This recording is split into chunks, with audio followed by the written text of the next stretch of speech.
actually deal with this part of their business. Now, there are three M's of management. When I say M, I mean like M for mango, M for man. So there are three M's of management. The first is M for man, M-A-N. Number two is M for money. Number three is M for machine. Now, of all these three, which of them do you think is a greater asset, or is the greatest asset from the three? Of what use is the money you use in buying your machines when you don't have competent hands, competent men? So the most valuable of all assets is the man, competent men. Many of you go about saying, so you go, so you come, Barack remain. How formidable are the remaining soldiers? Can they combat external forces? Are they ready for any surge? Are they ready for any attack or any threats? How competent are they? Now, going by the holy books, I know this is not a religious-based program, this is not faith-based program, but let me just do what they call a biblical allusion. From the Bible, God gave man a task. Yes, in the Garden of Eden, he said, you have the garden to yourself to keep and to tend it. When he was faithful with that duty, he went further to say that it's not good for this man to be alone, but you give him a helpmate that will help him, do the chores and everything. A helpmate. Now, what does that tell you? I know many of you will attribute that to marriage, which is not a bad idea, but God was talking about a partnership. Do you get it now? God has given you a vision to own a company, to own a business. Now he brings competent hands for you to actually achieve that aim. So everybody is working towards the development of a development and actualization of that dream. Now, if you call popular entrepreneur in this country known as the Dangote, ask him how spaghetti is being manufactured. I'm sure he may not be able to tell you what is involved in making spaghetti. But then he had a vision to have spaghetti, to have some other condiments like that. But then he had to employ people who are gifted, or should I say, who are trained with a skill in getting spaghetti done. So do you get it now? So you need these people to achieve your aim. So it is a give and, it's a win-win game. You are paying them for what they are doing. It's not as if you are giving them a gift. They actually work to earn a living by the salary that you pay them, yes. But at the same time, you also duty bound to treat them well. When you treat your members of staff properly, it also reflects in the way they discharge their duties towards your customers. Many of you will say, okay, as I said before, what do you call it? Soldier goes, soldier come, Barack remains. Fine. But do you know that when you lose one member of staff and you get somebody to come and fill that space, no matter what competence the person is coming with, the person will have to take another 3 months to underlearn you, or should I say to acclimatize with the system, to regularize with the system, with the in-house style. Then, in the course of these 3 months, you will incur some losses, or should I say, at what expense at the mistakes and getting to familiarize with the system. At what expense is that? Is it not you? So please treat people well. And the person who has even spent, let's say, a year with you, 6 months or 3 months with you, that person is your potential competitor. If you don't treat them well, when they leave your business, they have already learned the secrets of your business. They might sell it to your competitor. They might even go out there and be sponsored by some of your customers to own another business to compete with your brand. So do you get it?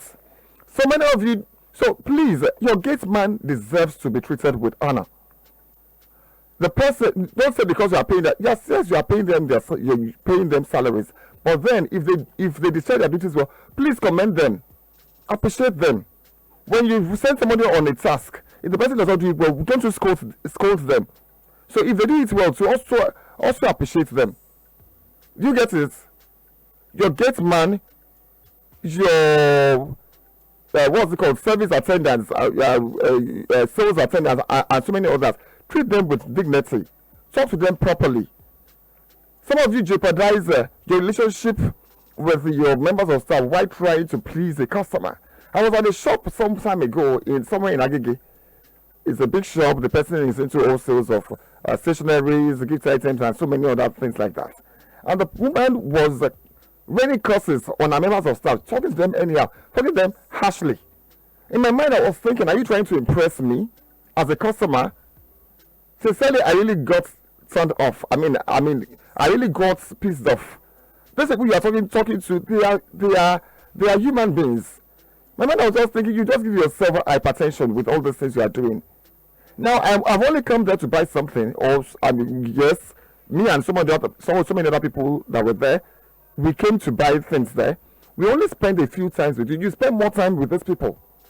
If anything happens to you, they will still run the business even when you are not there. So please, you are duty bound to treat your members of staff properly. We both owe ourselves the duty to respect ourselves. It's a reciprocatory, reciprocatory activity. I respect you as my employer, and you are also duty bound to respect me.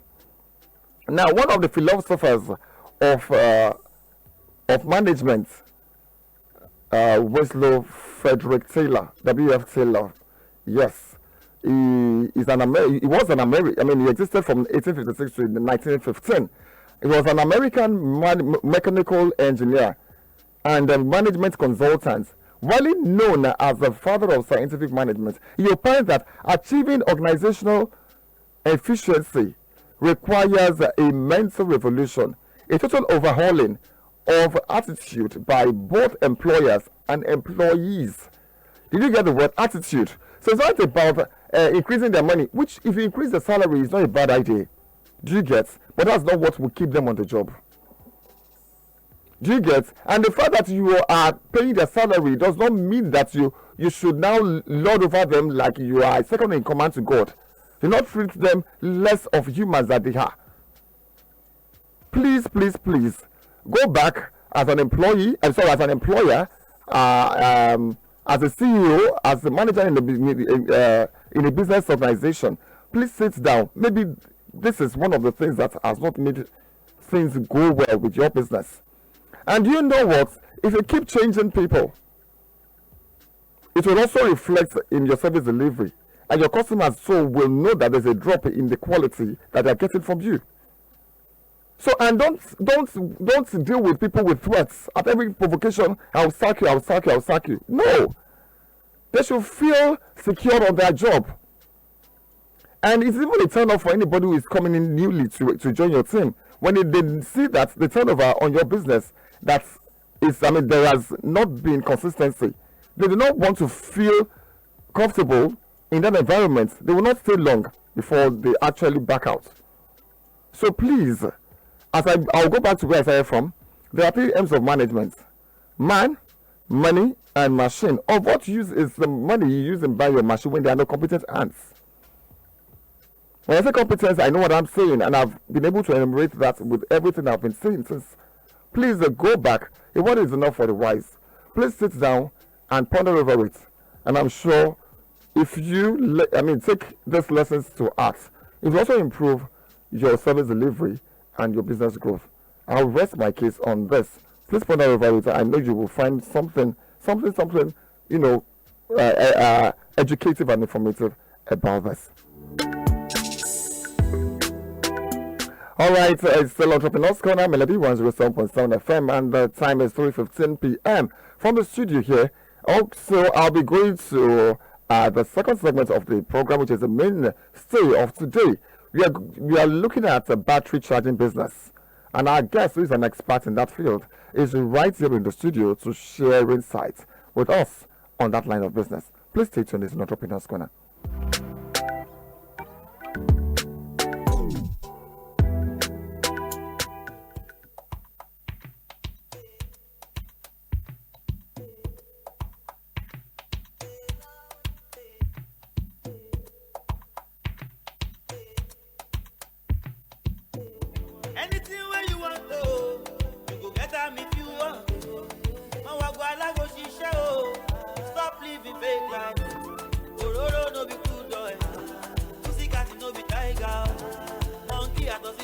pass. Walk you, but I know be for monkey, you wanna have a big boy. Swagger on your volley, walk you, or I meet the Pamocha, walk you, watch your boat to be job of you, walk you, or I meet Murasisha, walk you, watch your boat to be job of you, walk you. You say you want expensive, but I'm far away with you. You way you never amount. Open my bow, brother. You go rock and run down. Body me double your slow. You respect yourself, oh. Stop living fake life. Gororo no be good boy. Pussycat no be tiger. Monkey at us chimpanzee. Walk you. But I no be for monkey, oh. You wanna have a big boy. Swagger on the volley, oh. Walk you. Take my much, walk you, watch your boat to be job, walk you, or I mean Murasisha, walk you, watch your boat to be job, walk you, now you can go see fucker, drinking water, you want to my water, see, oh, the road down, now only you can make him out every time. Say you get it this way, your money no fit buy. Stop living fake life. Ororo no be good boy. Pussycat no be tight. All right, that was work by Adekunle Gold, reminding you of the dignity in hard work. Yes, dignity in hard work. Please, Tlapamoshe, yes, that is work hard, and that hard work pays. There's dignity in hard work, and that's why I want to emphasize that legitimate work. And money is good. It's good. I mean, you can sleep freely if you made it through legitimate means. Please work hard. That's work by Adekunle Gold. It's not up in us going to the station melody 107.7 FM. Do not forget that our station here is a bilingual, or should I say multilingual station. We allow English, we allow Yoruba, we allow even Pidgin English. So. Today, because I need to actually, get you along, so as to carry as much audience as possible, our English audience, our Yoruba audience, our Pidgin audience to follow us. Today, we have with us in the studio, Mr. Kayode Soetan, a battery charger. So, before I go into that, let me also remind you that I might be actually switching from English to Yoruba and Yoruba to English, code switching and code mixing. So please, my ba kalo mo ma ṣe amulumala ma fi Yorùbá alabofo ma fi ṣe a ma ṣe Yorùbá nígbà kan ma sọ òyìnbó so kí gbogbo kó lè jọ máa lọ sí rẹ̀ bẹ́yẹn. So I have with me in the studio Mr. Kayode Soetan, a battery charger extraordinaire with almost 40 years expertise in the trade, who is also the secretary of the Alimosho chapter of the Lagos Battery Chargers Association. He is our guest today on today's edition of Entrepreneurs Corner. Ẹ káàbọ̀ sà, ẹ káàsán tí ẹ̀dẹ̀ ṣeun tí a pè yín tí ẹ̀dẹ̀ jẹ́ wa, ẹ ṣeun sà, ẹ káàsán sà. Olúwalẹ̀ àkúlé sà. Ẹ sà, ẹ bá wa káwọn ará lé. Gbogbo ilé ni mo kí lápapọ̀ lórúkọ Ọlọ́run, mo kí gbogbo yín lọ́kùnrin lóbìnrin lẹ́kọ̀ọ́ yìí lápapọ̀ àti ní gbogbo Nàìjíríà. Ẹ ṣé mo dúpẹ́ ẹ kú àlejò mi. Gbogbo wọn gbọ́ bẹ́ẹ̀ yín bẹ́yẹn. Ẹ jẹ́ ká tètè ṣe ní pápápá kábẹ̀rẹ̀ ní kínní. Iṣẹ́ battery charger lè ń ṣe. Ẹ má bínú mi, báwo ni mo ṣe lè gbé kalẹ̀ ní èdè Yorùbá pé battery charger mi mọ̀ bóyá olórúkọ mi tí ẹ ń pè. Bẹ́ẹ̀ náà ni battery charger náà ni. So ṣé ẹ kàn lè fún wa ní ráńpẹ́ like a brief ní ráńpẹ́ pé nǹkan báyìí ní ṣe ń dálé lórí. Ṣé mo dúpẹ́ nínú àwọn ohun tó dálé lórí ni ohun tó ṣe pàtàkì nínú mọ́tò bátìrì ni. Láìsí bátìrì mọ́tò lè tanná, láìsí bátìrì mọ́tò lè ṣe kankan. Tọ́ bá fẹ́ start ẹ̀ náà the same thing náà ni kò fẹ́ perform anything. Nípa ọ̀rọ̀ bátìrì ó jẹ́ nǹkan pàtàkì. Mọ́tò automobile. Ó dà kí wàá ní iṣẹ́ tẹ̀yìn nínú ẹ̀. Bátìrì ni tèmi wà permanent. Iṣẹ́ wo lẹ́yìn ṣe lára bátìrì làwọn fẹ́ mọ̀ báyìí. Bátìrì tó bá down a máa yí a máa ṣáàjì ẹ̀. yàtọ̀ sí pé tó bá dẹ̀ condemn a máa jẹ́ kẹ́ni tó nímọ̀ láti lè pé ó máa get another one. àwọn minor tí ń wà níbẹ̀ náà tá a máa ń gbìyànjú lé lórí tá a máa ń fi repair bí tó bá jẹ́ nǹkan kékeré inú bàtì tí ń ṣe pé bóyá ó ti over 6 months àwọn èèyàn sì máa gbọ́ ìbáwí so tá a máa ń ṣe lórí ẹ̀ nìyẹn ó dẹ̀ máa ṣiṣẹ́. ok ní gọ́ọ̀mẹ̀ntì sọ pé ọ̀pọ̀lọpọ̀ èèyàn tí ó bá ti di pé mọ́tò wọn àmì pé bátìrì wọn ti bẹ̀rẹ̀ sí ní yọnu bẹ́yẹn àwọn àkókò wò pé ó yẹ káwọn ra tuntun ṣé àwọn èèyàn sì tún bátìrì ṣe tó bẹ́yẹn. wọ́n tó ṣẹlẹ̀ bẹ́ẹ̀ ni pé ó depend a ní àwọn tó jẹ́ pé wọ́n kàn máa ṣáàjì tí wọ́n ṣe kúlẹ̀kúlẹ̀ by the time tèmi fi kọ́ṣẹ́ tó o bá repair bátìrì o qualify as a battery charger. gbogbo eléyìí tán ara wa kan ṣe tán máa ń kó bátìrì sísọ bá a ṣe kọ́ṣẹ́ kọ́ nìyẹn that's just mo rí láàrin èmi kọ́ láti lẹ̀ bẹ̀rẹ̀ pẹ̀lú.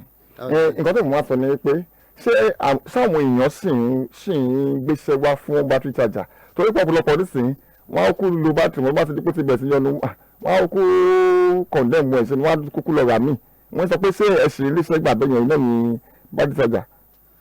ẹ ti pọ̀ tó ṣẹlẹ̀ láàrin ẹ̀ àwọn tó bá ti wà ní under 6 months 8 months wọ́n sì máa gbọ́ bàrí nǹkan tó ń fẹ́ràn yé yín wọ́n máa gbọ́ bàrí region nìyẹn and then mọ́tò yẹn máa pa ẹ̀mí bíi alternator wọ́n máa pa tó bá dẹ̀ supercharge it's condemn battery ìmí wà tó jẹ́ pé tí battery bá flat tí alternator bá flat ẹ̀ ọ̀ wiring issue ó máa pick padà gẹ́gẹ́ bí kọ́tà máa ń ṣe lẹ́yìn àárín ẹ̀ àwọn èèyàn sì ń gbé wá. wọ́n sì ń gbé wá ok bí tí má ṣe ra battery ní tuntun nísìn kí ṣe pé àlòkù tí mo rà ń tuntun ok ó tó yẹ ìgbà wo ni máa fi lò ó kó tó di pé ó máa bẹ̀rẹ̀ sí ń yọnu. wọ́n quality jura wọn lọ Korea sana wà Korea test ó wà direct Korea ó wà mo ṣe rí nìyẹn yàtọ̀ sí àwọn tó máa ń kó wá lókè òkun mo ṣe rí nìyẹn. ok gbogbo àwọn tó dárúkọ yín sìn ó máa tó bí oṣù mélòó àbọ̀dún mélòó ni máa fi lò kó tó di kó bẹ̀rẹ̀ sí ń yọnu. láì fọ̀rọ̀ gùn báńkì tẹ bá ra tuntun tẹ yọ nípa lè fún ara tẹ fíìtì ẹ tí yóò bá ti sí pé mọ́tò ń ṣe astat ó sì lè sá fún 1.5 years astat yẹn ló máa ń bàbá ti jẹ. fún àwọn tí ò mọ̀ tún mọ̀ astat yẹn ṣẹlẹ̀ bá lọ ń bẹ̀ ní kúkúrú. tó bá ń pẹ́ kó tó ṣiṣẹ́ bí kó jẹ́ pé carburetor ń dà láàmú injector ń dà láàmú kó máa róòlù kó máa pẹ́ kó tó ṣiṣẹ́ àlàáfíà bátìrì ló máa ń kó bá. nǹkan tó ṣẹlẹ̀ láàrin ṣùgbọ́n láì fi owó wọn yẹn èèyàn sì lè lo lọ́dún kan àtààbọ̀. ọdún kan àtààbọ̀ 18 months. ok mo wá gbé bátìrì wá báyìí sí pé kẹ́ charge bí èlé lẹ máa ń gbà láti charge bátìrì. ó depend a lè sọ yẹn ó depend. ẹ láti sọ ẹ má bínú sẹ́wọ̀n títí tẹ́tẹ́ ẹ mọ̀ títí tó tẹ́fin láti sọ. ìyá kan gbọ́rọ̀ yín báyìí sí bàbá kan náà gbọ́rọ̀ yín báwo pé bóyá ọmọ ọkàn wa sọ pé òun fẹ́ kọ́ sí wọn pé èlé náà tẹ̀ pa bẹ́ẹ̀ gan èlé náà tẹ̀ tí àdìbò bátìrì bẹ́ẹ̀ náà pé kí ni lájọ yìí nǹkan tó fẹ́ mú jáde náà olófin yẹ ká mọ oye tó jẹ́ tí ẹ̀ ń charge. charging lọ 3.5. 3.5 charging only.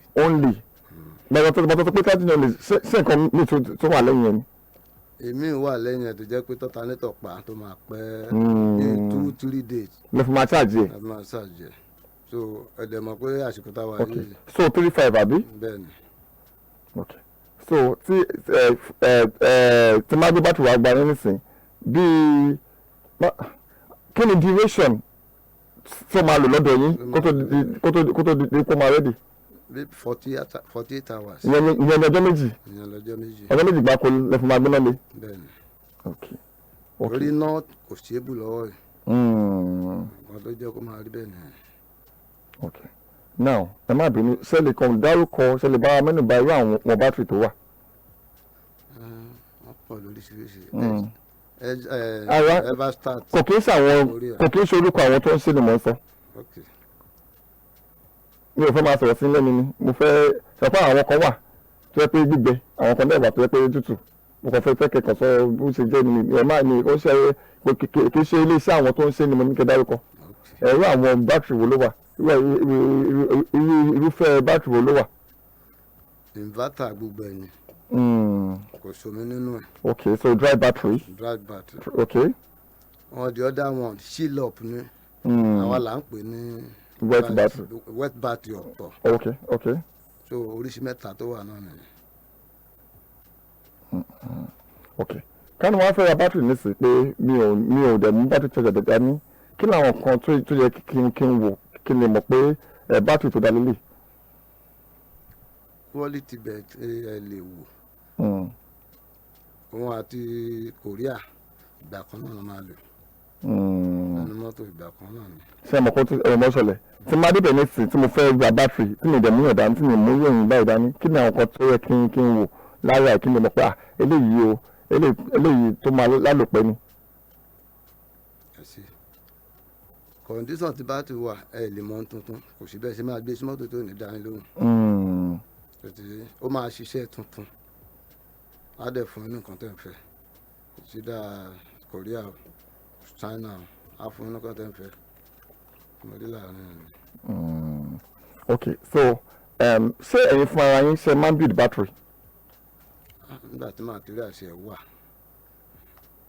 dín 90 ni wọ́n ti kó ńlẹ̀ àwọn nǹkan tá a máa ń lò wọ́n ti kó ńlẹ̀ àwọn kinní tá à ń lò láti jọ black tá a máa ń da ọ̀dà sí lórí ìgbà yẹn la máa ń build battery tí mọ́tò bá so overcharge gan-an ó ń ṣiṣẹ́ ẹ̀ lọ ni a kàn máa tọ́pù omi ẹ̀. So lè wá wulẹ̀ build battery fún ara yín mọ́? nǹkan tá a fẹ́ lò ní kókó nígbà tá a ti rí lò. Ṣé wọ́n ṣe mọ́ ni? Ṣé wọ́n ṣàwọn kan yẹn mọ́ ni? àbí tá a bá ra battery tuntun a lè fi repair. Okay. ọgbọ́n ta tó lè dá nìyẹn. Àbí ṣé pé kò léyè lórí mọ́ pé kẹ́ máa fún ara yín build battery lẹ́sẹ̀ kí yín ilẹ̀ ṣe fún ara yín mọ́? àwọn èèyàn ń láìpẹ́ ẹ̀ pé ojú rí bákan ti lápá lára that's why tó fi rí bẹ́ẹ̀. Okay. So irú àwọn omi tẹ máa ń fi refill wet batteries yẹn báwo lẹ ṣe ń gẹ̀tẹ̀? a máa ń ra náà ni. Ẹ máa ra náà ni? bẹ́ẹ̀ ni. wọ́n máa ń ṣe wá sínú gálọ̀nù. Okay. Now tí ẹ̀ bá ṣe ra battery tuntun ẹ̀yin sọ pé tí ò bá ṣe pé nǹkan kan ṣe ò pé láàrin ọdún kan àtààbọ̀ pé ó sì yẹ kó lálòpẹ́ fún gbogbo àyẹn tó bá ní challenges. tó bá ní challenges. Now mo wá ṣe ra battery sí mo dẹ̀ fi sára mọ́tò kí ni àwọn nǹkan tó yẹ kí mi gan lè máa ṣe tí ò ní pa battery yẹn lára? ẹni tẹ́ bá ra battery yẹn lọ́dọ̀ ẹ̀ tó bá lè jẹ́ kí battery charger náà ní lọ bá ń rà ẹ máa gbé lọ fún kó má bá ń ṣẹ́ẹ̀kì alternator. tí ó bá ó lè lò ó lè pọ̀ jù ẹ gbọ́dọ̀ máa yọjú sí bóyá bí ẹ̀ẹ̀kan lóṣù mẹ́ta àbí méjì lọ́dún lè yọjú sí tó dáa kò ní jẹ́ kó kàn máa dédé ṣẹlẹ̀ lójijì àwọn ẹlòmíì máa jáde tó máa jẹ́ pé wọ́n fẹ́ padà wálé wọ́n máa difficult mọ́tò máa lọ paná sí ibẹ̀ and then kò dáa láti máa play lórí dúró kéèyàn máa start mọ́tò kò dáa wọ́n á dẹ̀ sílẹ̀kùnlẹ̀ àwọn máa gbádùn ẹ̀ láàrin ẹ̀ ṣe jẹ́ nìyẹn. All right, it's similar to 107.7 FM, and it's Entrepreneurs Corner, and I've been engaging our guest who is a battery charger extraordinaire. Yes, battery charger at Mujini. So, I mean, I think your battery charger, he is Mr. Kayode Soweto, and he's been telling us, what to look out for in getting a new battery, and so also the kind of batteries, that's available. I've asked him if he has been building batteries. He said the materials are no longer available, and that most people do not even patronize that. And he told us, that if you buy your battery newly for 1 year and 6 months, so you can still have it without, if with all things being equal, that you can use it without having any issues with it. And then he said, I also asked him that, I was asking him that.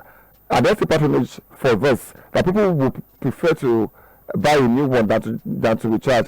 And he was saying that if it's still usable, that they will have to still recharge it if pending the time that it's now beyond repairs, when it's now totally condemned, that's the time they can now start saying that it is, that you should condemn it and then get a new one. So this is what is, I mean, this is how far I have engaged him. Also, I was asking him that how much does he charge batteries? He said he charges them for 3,500 naira, and that will last for 48 hours. And I was saying that because light has not really been stable, that it might spend much more than that. So far that is how far I have engaged him. It's not open corner. In case you have any other questions to ask, I'll still throw the lines open. But then we are live on Facebook at Melody 107.7. You can reach out, to drop your comments. Ẹ kú jókòó sir. Yes, sir. Now, nísìnyí mo fẹ́ tún bèèrè lọ́wọ́ yín pé báwo ni wọ́n ta bátìrì tuntun nísìn. Bátìrì ní àwùjọ tá a wà yìí ikú ọ̀nà wọ́n ń tà káàkiri. Ìtumọ̀ ikú. Mo ń bọ̀ pé iye kan náà wọ́n ń tà. Tẹ bá mú 55 dání. 55,000. Ó bẹ̀rẹ̀ láti bẹ̀rẹ̀, that's 75 amps. 75 amps. Then, okay. So lẹ́yìn yẹn àwọn ńláńlá yẹn jù bẹ́ẹ̀ lọ. Okay. Ìlú 100 yẹn close to 70 ni. Okay. Oh, so between 55 and 70,000. Yes, bẹ́ẹ̀ni. Láàrin range yẹn òun ló wà. Okay. Bọ́yá sọ̀rọ̀ kan náà ẹ̀kọ́ ẹ sọ pé iná mo ń ṣe ségesège pé kí ni mo fẹ́ bèèrè báwo ni iná tó ṣe ségesège báwo ló ṣe ní ṣe pẹ̀lú iṣẹ́ yín? How far has it affected your business? Báyìí tó bá ti dáhùn with machine ló máa ṣe. Tí náà yẹn bá table ló máa di pé ó máa tètè pick. Àbí máa tètè máa pick yẹn ni àbí máa ń gbé fún wọn tó fi jẹ́ pé tí wọ́n bá gbé lọ wọ́n tún gbé padà wá. Kò wá òkè bẹ́ẹ̀. Kéèyàn jẹ́ kó full 100% kó pé 100%. So reason yẹn. Okay. Nísìnyí gbogbo ala mọ nǹkan tí wọ́n sọ pàápàá nílùú Èkó yìí. Kábàá pé kò wá síná fún ọjọ́ mẹ́ta. Ìwọ náà gbéṣẹ́ kó fẹ́ ṣáàjì bátìrì lọ́dọ̀ yín. Kí lẹ ṣe máa, I mean, how will you deal with it? Tó bá ní fault ni ó lè lọ bí ọjọ́ mẹ́ta. Ìyẹn náà generator náà máa ń try. Okay, generator náà lè máa ń lò. Bẹ́ẹ̀ni, a máa ń lo generator náà. Okay. Tó bá máa ń lo generator yẹn ṣé kò ní affect oye tó fẹ́ ṣáàjì lọ́wọ́ yín tó fẹ́ gbà lọ́wọ́ ń tàn? Tẹ́ni yẹn bá ti wá ọ̀rọ̀ ká involve ẹ̀ ó máa fi kún owó ẹ̀. Máa fi kún owó ẹ̀. Bẹ́ẹ̀ni, lórí epo tá a máa lò. A máa ṣàlàyé fún wọn. Okay. Adúpẹ́. Okay, so I was asking him about that how has the erratic power supply especially in Lagos now, how has it affected his business? So he was saying, so he was saying that they may have to spend longer instead of 2 days, and the 3 days. And I said, what for the 3 days? What if you don't? He said he will power it with a generating set. And now said in that case, he would have to tell his clients or his customer to add more to the 3.5 instead of 3.5. Instead of 3.5, the person will be paying more than that. So that's how far I have engaged in. It's still Entrepreneurs Canal Melody 107.7 FM. I will take this breather. After this time out, we'll continue. Please stay tuned.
the canteen. Now we don't upgrade the matter. Daily and weekly and monthly and quarter. Now we don't talk to butter. Family to smile and we no get quanta. That we just say Yoruba. Make them no go forget say Adona Baba. Eruku de Shiaka.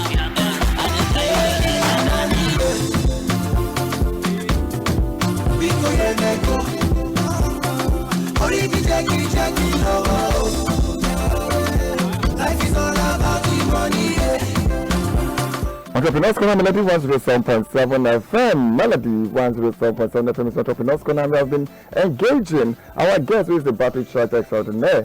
They are taking us through what it takes to run the business of battery charging. And okay, so Mr. Kayode Soetan, sir.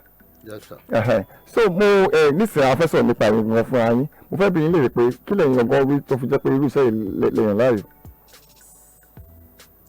Àti mo dúpẹ́ tó ṣẹlẹ̀ bẹ́ẹ̀ ni pé. ẹgbọ́n sí máìkì yẹn sá ẹ túbọ̀ sí máìkì yẹn. láti ìgbà tí wọ́n ti fi mí síbẹ̀ pé kí n máa kọ́ṣẹ́ yìí àgbà náà ló ti wù mí. ló ti wù yín bẹ́ẹ̀ni. so kì í sẹ́yìn fún ayín gan lẹ́tẹ̀ láwọn obìnrin lọ́wọ́ pé nǹkan báyìí lẹ́fẹ́ sí àwọn àwọn ọlọ́ni pé kẹ́ lọ sí. bẹ́ẹ̀ni. so ìgbà yẹn dúdẹ̀ ti wù yín. àgbà ló ti wù mí ó tètè yé mi. oríṣi ni láti 1985. 1985 that's 41 years. ọdún mọ́kànlélógójì òun lẹ ti bẹ̀rẹ̀ iṣẹ́ yìí. ẹ máa tó lẹ́yìn tẹ jáde ìwé alákọ̀ọ́bẹ̀rẹ̀ dàbí lẹ́yìn tẹ jáde ilé ìwé girama ìgbà wo lẹ́lẹ́fẹ́ mi kọ́ṣẹ́ yìí. primary ni mo lọ. primary lè wà nígbà tẹ ti lọ ń kọ́ iṣẹ́ yìí. mo jáde ní ìwé márùn-ún mo kà. okay that's primary 6. bẹ́ẹ̀ni. okay. láti ìgbà náà ni mo ti continue pẹ̀lú iṣẹ́ battery charger yìí. okay so ó tó oṣù mẹ́ta ọdún mẹ́rin lẹ fi kọ́. ọdún mẹ́ta. ọdún mẹ́ta lẹ fi kọ́. bẹ́ẹ̀ni. so bí èlò lẹ bá san gbà yẹn. àwọn òbí mi ló sanwó ń gbà yẹn. okay ẹ rántí tí wọ́n san. nítorí ọ̀rẹ́ sọ̀rẹ́ jẹ ní. ọ̀rẹ́ sọ̀rọ̀ okay ní bàbá yín àti òbí àtẹ̀yìn tó kọ́ yín ṣẹ́. bẹ́ẹ̀ni. okay so ṣùgbọ́n wọ́n ṣàgbà àwọn ọkọ̀ tẹ máa ń gbà wá rọ tí wọ́n ra oríṣiríṣi wá. ọ̀ kì í fìyàn dọ̀rẹ̀. wọ́n fi yẹn dọ̀rẹ̀. torí èèyàn náà gbà tó bá ti san kò ní lè gbà. okay so nígbà wo lẹ́yìn tẹ kọ́ sẹ́yìn fọdún mẹ́ta ìgbà wo lẹ́yìn wá bẹ̀rẹ̀ sẹ́yìn fún ara yín. 89. lẹ́bẹ̀rẹ̀. mo ṣe freedom. lẹ ṣe freedom lẹ́yìn ọdún mẹ́rin nìyẹn. 89 mo ṣe freedom. lẹ́yìn freedom mú kọ́. lẹ́yìn freedom mo wá síkò. kò tẹ́ ṣèkú lẹ ti kọ́ sẹ́yìn. no Èkó kọ́ ni mo ti kọ́. bó lẹ ti kọ́. Abẹ́òkúta mo ti kọ́. yóò ẹ̀gbá yìí náà. bẹ́ẹ̀ni. ok ó ń gbọ́ gbàtà wá dé kó lẹ́wà. mo wá oṣù. ọ̀sùn bíi ẹgbẹ́ mi débẹ̀ ọ̀rọ̀ ní ọ̀sùn yẹn ẹgbẹ́ mi débẹ̀. mo wá gbìyànjú èmi náà wá tọ́lọ́kọ́ bọ̀ láti lè fi. ìyẹn ni pé ẹ ọkọ wà wọn ṣe kàn ṣe iṣẹ́ kéékèèké kan ṣe. ok. after mi ẹ̀sẹ̀ wá bẹ̀rẹ̀ ṣe ní 1990. 1990 yẹn láàrin ọdún kan sá lẹbi sárájọ. bẹ́ẹ̀ni. ok. ní àlímọ̀sán bíi náà ni. ní àlímọ̀sán bíi lẹ ti bẹ̀rẹ̀. ok nígbà tí a bá bẹ̀rẹ̀ yẹn bí èlò lẹ fi bẹ̀rẹ̀. láti wọ àbẹ̀yà bíi 3 naira ń dà yẹn. 3 naira ok kí làwọn nǹkan tí 3 naira ká náà. battery black àwọn ayé àtijọ́ ń dà yẹn láti fi rà á àbí repair ń dà yẹn náà òyìn 5 naira. ok nínú ẹ̀ náà lẹ ti gba ìsọ̀ àbí. bẹ́ẹ̀ni. ìsọ̀ tẹ́tí ń ṣe yín abẹ́gbà ṣọ́ọ̀pù nàbí ìsọ̀ lẹ́gbà. ẹ̀kọ́ gba ààyè. mo gba ààyè mo máa kàn pákó síbẹ̀. ok. ẹ wá jẹ́nu mẹkáníìkì wọ̀. kẹ̀rẹ̀ tó ṣe freedom yẹn ẹ máa fi nínú iṣẹ́ lẹ̀ o. mo ra machine mi ní 750 naira. ẹ fa yín lẹ́túwó jọ tẹ́fìrà ni. mo fi ra. nígbà yẹn iṣẹ́ wo lẹ wá sí tẹ́fì ní ẹgbà tẹ́fì ní tẹ́fì kó 750 jọ. nígbà tí mo ní mo wá sára jọ inú mi mo ṣẹ̀ṣẹ̀ wá lọ. ẹ sọ pé ẹ ti ṣe freedom. mo ti ṣe freedom. ṣé ẹ ní iṣẹ́ kẹ́tù kú ṣe freedom ni. mi ò ní iṣẹ́ náà. ok so nínú ẹ̀ náà lẹ ti sára jọ fi níyẹn. bẹ́ẹ̀ni. gbogbo ẹ̀ náà la máa ṣípọ̀ 750 lẹ fi ra machine. bẹ́ẹ̀ni. kí lẹ tún sọ pé ìrà lẹ́ẹ̀kan. àwọn material fẹ́ ẹ lò ẹlẹ́ra bí akíní kan battery bí 5 naira lẹ́ra yín. bẹ́ẹ̀ni. pẹ̀lú 3. tá à ń lò bẹ́ẹ̀. ok gbogbo nǹkan tó wá sọ ẹ̀ sè ó máa tó èlò ní òde òní. àti ẹ̀ríra mọ́. ọ̀rọ̀ ìrà mọ́ bọ́ ok eléyìí tó bá jẹ́ ojúlówó iṣẹ́ ọgbọ̀n tó jẹ́ iṣẹ́ machine ọ̀gọ̀ọ̀gàn bí èlò lọ́ǹtà nísìn. machine tí mò ń lò lọ́wọ́lọ́wọ́ sìn mo rà ní last year eléyìí tí mò ń lò tẹ́lẹ̀tẹ́lẹ̀ wọn ti bọ́n. ok. mo rà ní 300 ní láì this year February. òní mo rà. ok 200,000 naira. 300,000. ok so irú ẹ̀ náà pẹ̀lú àwọn tó bá kọ́ṣẹ́ nísìnyí irú ẹ̀ náà máa rà bí. oríṣiríṣi ready made wà. ok lè fẹ́ràn àwọn ready made. kò sí ready made àwọn kọ́ trust ẹ̀ ni àwọn tí wọ́n. ok àwọn ready made yẹn bí èlò ni. àwọn ready made yẹn wọ́n jù bẹ́ẹ̀ lọ. a sá àwọn 500,000. àbí 7. ẹ̀yin àgbà náà sọ pé ibi pẹlẹbẹ ni ọtí mọ́lẹ̀ jẹ́ bọ́wọ́ èèyàn bá ká 700 ó lè bẹ̀rẹ̀ bóyá tó rẹ̀ dídẹ̀ sọ ìyá ibẹ̀ kọ́ tó bá dẹ̀ níṣẹ́ lọ tó bá yá tó bá lè rà yẹn á máa rà yẹn àbí 200,000 tí wọ́n bá fẹ́ kọ́yàn níṣẹ́ yẹn nísìnyí bí èrè lẹ́yìn máa gbà. wọ́n tá máa gbà pọ̀ díẹ̀. bí èlò. owó ẹ̀kọ́ sẹ́sìn ẹni á sì mú bí 50,000. 50,000 láti kọ́ṣẹ́ ok kò sí wa mi ò lè sọ pé kẹ̀kẹ́ wá sọ 3 naira bíi ti àtàtijọ́ àbí wá sọ 10 naira bíi ti àtijọ́ torí wọn ò náwó ìmọ̀ nísìnyí gan ó fẹ́ mo ti fojú gan ní 5 naira àbí 10 naira kẹ́yìn ok 50,000 naira 50,000 naira nísìnyí bí oṣù mélòó bí àbọ̀dún mélòó ni máa fi kọ́ fún sìn. àwọn àgbàlagbà kan wà tó máa ń kọ under 1.5 years. ok ṣé pọ́jọ́ yìí náà tún ní ṣe pẹ̀lú bí ṣe yẹn ṣe máa tètè yéèyàn sí àbí. bẹ́ẹ̀ni. ok láàrin ọdún kan àtààbọ̀. bẹ́ẹ̀ni. ok ká wá rí i pé pẹ́ẹ́nì yẹn gan ó tiẹ̀ wá ṣe jù yẹn lọ pátápátá ọdún méjì àbí. ló bá fẹ́ bẹ́ẹ̀. tó bá fẹ́ bẹ́ẹ̀ lọ́dún méjì bọ̀ ṣùgbọ́n èyí ṣiṣẹ́ tó àti kọ́yàn láàrin ọdún kan àtààbọ̀. bẹ́ẹ̀ni. ok so ìyẹn ni pé tí máa 50,000 naira tí máa rẹ̀ 300,000 gbogbo ẹ̀ náà kò tí lẹ́yìn 50,000 naira yẹn tó náà bá ṣiṣẹ́ díẹ̀ bẹ́ẹ̀ sọ kó náà ṣàràjọ ó lè rí 300,000 káàdà pé mi ò tó àní 300,000 ṣé èèyàn lè bẹ̀rẹ̀ iṣẹ́ yẹn kó ì máa yá tẹnìkan lò. machine àbí. tó bá rí kó ì máa yá lò tí tó máa fi ṣàràjọ àbí. ó dáa kí nìkan ni mo rí nípa àwọn tó ń ṣiṣẹ́ yìí ṣùgbọ́n èmi ò rí lára ti yín o tó mo ṣe fẹ́ bèrè kíláàsì rẹ̀ wáyé mo rí pé àpọ̀lọpọ̀ àwọn tó ń ṣiṣẹ́ yìí ó máa yára gbóyàn ó yẹ nǹkan tí mo sọ ṣùgbọ́n nífẹ̀ẹ́ ní ṣe tí nífẹ̀ẹ́ atẹ́gùn ti fẹ́ sí dé 1989 wọ́n 1989 yìí sí ìdá àtọmọ bí 37 years kọ́ yẹn ọmọ ọdún mẹ́tàdínlógójì ló máa tó nísìn ẹgbẹ́ tí ń ṣiṣẹ́ yìí bọ̀ tọ́lá ka oye ìgbà tẹ́tí ń ṣe gan gbogbo ẹ̀ náà 41 years ṣùgbọ́n irú àjídé wo lẹ́ ń lò tó fi dípẹ́ ṣe ṣẹ́ṣẹ́mṣẹ́m. bí mo ṣe bá lọ́wọ́ ọ̀gá mi ni. ok certificate tí wọ́n lò òun náà fẹ́yìn náà lò sára. ẹ̀bùn Ọlọ́run ni. ẹ̀bùn Ọlọ́run ni. torí ọ̀pọ̀lọpọ̀ ẹlòmíì tó ń gbọ́ ẹ̀yìn sí nǹkan tó máa ń sọ nìyẹn wọ́n á máa rò pé ṣé ìyẹn náà ni torí nígbà tó máa ti rí méjì mẹ́ta mẹ́wàá tó yẹ pé bí ara wọn ṣe rí nìyẹn àwọn náà máa fi ṣàpèjúwe fáwọn ọmọ wọn pé kọ́ máa kọ́ irú iṣẹ́ bẹ́yìn. ọmọ tó bá jẹ́ ọmọ bá ti ṣàjà púpọ̀ nù wọn máa ń fojú wọn mọ̀ ìbáṣọ obìnrin ìbáṣọ ọkùnrin. ìyá tó yàn ṣe dàgbàlagbà ní tí ò ní pé bóyá. mo ní pé ok tó bá fẹ́ kàárẹ̀ díẹ̀ àwọn ọmọ yín la máa ṣe àbí bẹ́ẹ̀ kọ́. ọyún tó bá láàkì ẹ̀ náà á kọ̀ǹtínú pẹ̀lú ẹ̀ àwọn kọ́sọ́mà lẹ́yìn dẹ̀ máa ń help pé kí wọ́n bá fẹ́ gbé bátìrì wọ́n máa bá wọn gbé. kí ni kan ni mo rí tó yẹ pé ní àwọn ilẹ̀ ibòmíì pàápàá nílẹ̀ Ìgbò ìbò títí dé Abẹ́òkúta wà yìí gan wọ́n rí àwọn tó máa ń ṣiṣẹ́ pátítàjà wọ́n tún máa ń ṣiṣẹ́ ìwáyà papọ̀ ṣùgbọ́n àríwú ẹ̀kọ́ wọ́pọ̀ báyìí ní Èkó kí ló dé tó fi rí bẹ́ẹ̀. wàhálà dọ́bù wàhálà ni. wàhálà bíbí ti báwo. nígbà tí wọn bá ń ṣe bátìrì tó tó wá ń ṣe ìwáyà kò lè nífọ̀kànbalẹ̀. àwọn tó wá ń ṣe wọ̀nyẹn kọ́ síṣẹ́ kan wọ̀ balẹ̀ ni. ẹ bá súnmọ́ wọn dáadáa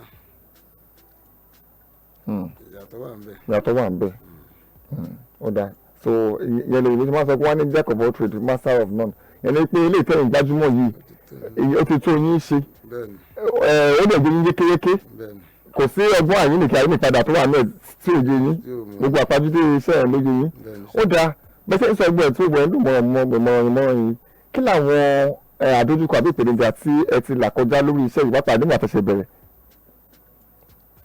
ní problem kankan bí kò ṣe pé nígbà tí àwọn olè ń dà wá láàmú ọjà sọ́ọ̀bù mi àdójúkọ tí mo rí ń bẹ̀rẹ̀ nìyẹn bátì máa ń fọ́ fúnra ara ẹ̀ láì mọye ìgbà bẹ́ẹ̀ mo dẹ̀ dúpẹ́ lọ́dọ̀ ọlọ́pọ̀lọ́ kò mí pé bóyá tó bá wà ní mọ́tò kò mí pé bóyá téèyàn bá ń ṣàjẹ́ ó máa ń explode fún ara ẹ̀. fún ara ẹ̀ ṣé pé tóbi bá mo mọ ibi tó wà ní. tára bá ní.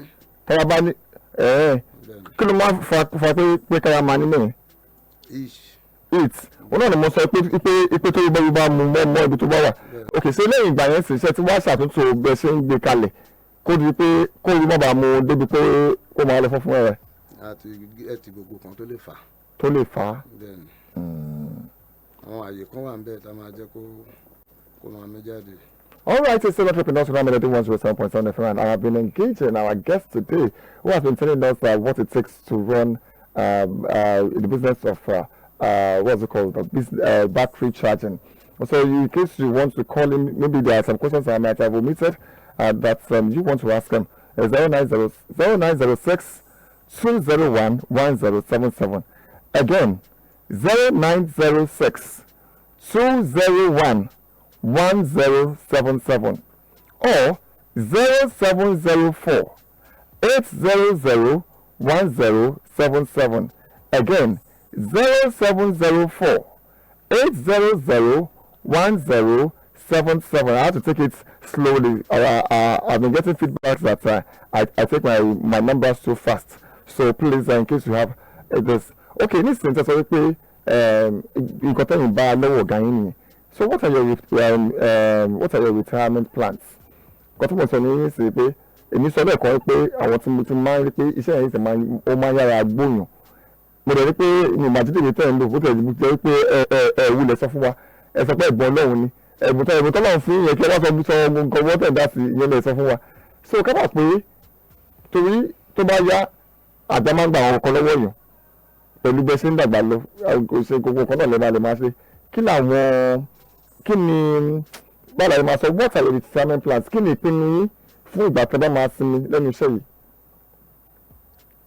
tábà ti ṣiṣẹ́ ìmọ̀ àwọn ọmọ wa ló máa take over. àwọn ọmọ yín ló máa take over ok òun lẹ ṣe fi ojú wọn mọ iṣẹ́ yẹn ok ǹjẹ́ tẹ̀sí nígbà ọkàn rí nígbà tó ti ṣiṣẹ́ yìí tó yẹ pé ìbá má tiẹ̀ má dẹ̀ mọ̀ má dẹ̀ ṣiṣẹ́ yìí o tó yẹ pé bóyá nàìjíríà lọ́wọ́ rẹ̀ nìkan bóyá tó tún rí ṣe lórí iṣẹ́ tóun náà ń ṣe tó wà ó kádẹ̀ nígbà àbámọ̀ ìbádẹ̀ má iṣẹ́ yìí ǹjẹ́ ó ti nígbà ọkàn bẹ́ẹ̀ yìí lẹ́nu iṣẹ́ yìí. ó ṣẹlẹ̀ 1997 lọ́dún yẹn lọ́hùn. 29 years ago. kò fẹ́ sí nǹkan kan gbà yẹn mo wa mọ́tò ní àná pàjá mi bàrẹ̀ lọ sí ms ọbalẹ́ndé padà sí àná ọba mi ìdẹ̀lẹ̀ torí ẹ̀ má dé ṣọ́ọ̀bù. lójoojúmọ́. mo máa jáde ní aago 9 àárọ̀ n bá ti yí ipò lọ bẹ́ẹ̀ máa wá park torí mo máa deliver màá dẹ̀ padà sí ṣọ́ọ̀bù ó bá di alẹ́ nǹkan bíi 8 máa lọ estate jákàndé máa padà after máa close máa lọlé nígbà mo dẹ̀ ti rí nǹkan tí mo fẹ́ mo dẹ̀ ti padà sí ẹnu sẹ́yìn padà fúlẹ̀. ọ̀pẹ ní fọlọ́. alhamdulilayi. ok nísìnyí ẹ ti iṣẹ́ yẹn sẹ atẹ́gùn ti fẹ́ ti dé kí làwọn nǹkan tẹ́ ti gbé ṣe kíkẹ́ àbí kílẹ̀ lè tọ́ka sí pé jáṣe orí yín gbà tẹ́ ti bẹ̀rẹ̀ iṣẹ́ yìí. ọlọ́run ṣe òun. nítorí ọlọ́run ṣe tó ọlọ́run ṣe yẹn ní kẹ́ sọ fún wa.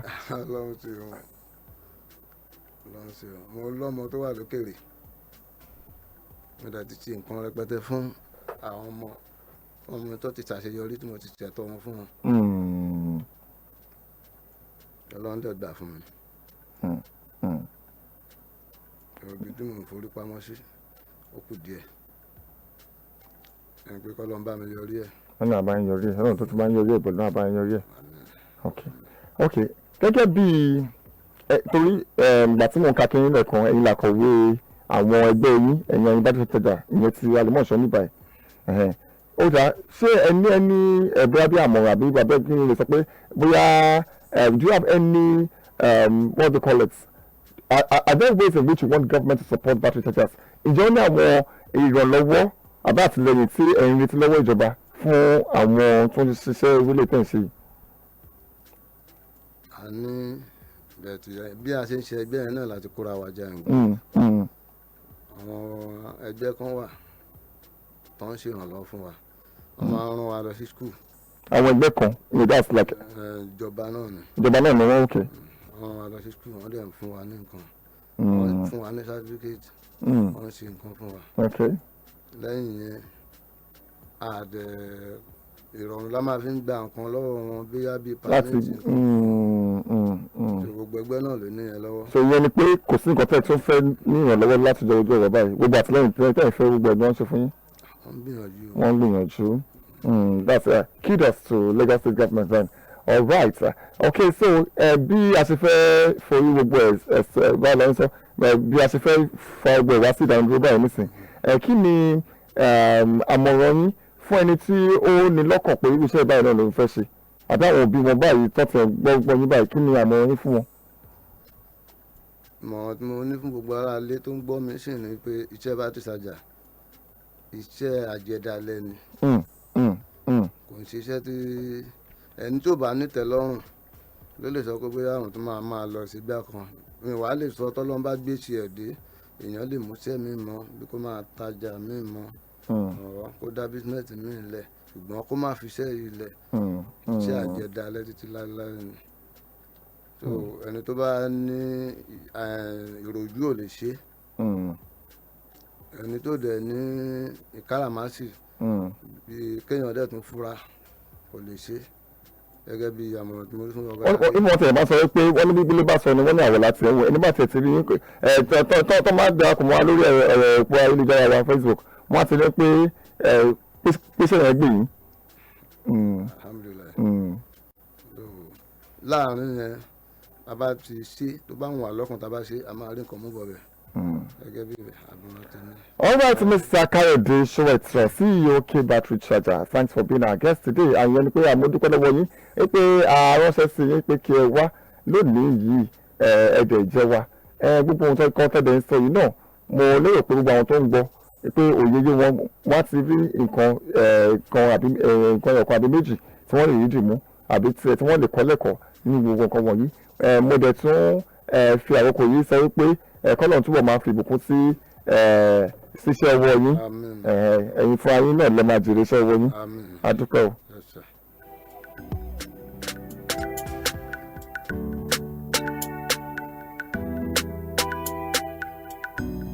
All right, that has been our package on today's edition of Entrepreneurs Corner. Where we engaged our guest, who is a battery charger, and it took us through everything it takes to run a battery charging business. He told us what he has achieved. He was able to run his family with that. He has children even abroad, and to the glory of God, he's also running what do you call it now? He has a project that is near completion. He also thought so much about Lagos State government, how they have supported them in giving them in-service training, and so much more. We also talked about the fact that he has already had a retirement plan. He has children who also know this job and they can take this job on. And he said, I even asked him about what he has been doing to still keep young, because I've known a lot of people doing this who are getting, who gets aged fast. But for him, he said that it has been God's blessing. All right, in case you miss any part of this show, you can go back to our Facebook page to watch it. Melody 107.7. All right, we want advert on this program, Entrepreneurs Corner. And to do that, please reach out to our WhatsApp line 007-292-4393. Of course, if you also want to be a part of this show, to be a guest here, you can reach out to that number 007-292-4393. Thanks everybody who made this a success from the engineering section. I have Engineer Matthew Forisha, also Eulia Timothy from the production, and I say a very big thank you to you. And I have with me in the studio Olumide Ogunleye, Thank you very much for being my support system here. And of course, to you, my listener, without the kind of Entrepreneurs Corner, thank you very much. I appreciate you. Let's do this again next Tuesday. 3 p.m. is the time. Till then, this is MOI saying, keep learning, keep winning, keep learning. See you at the top.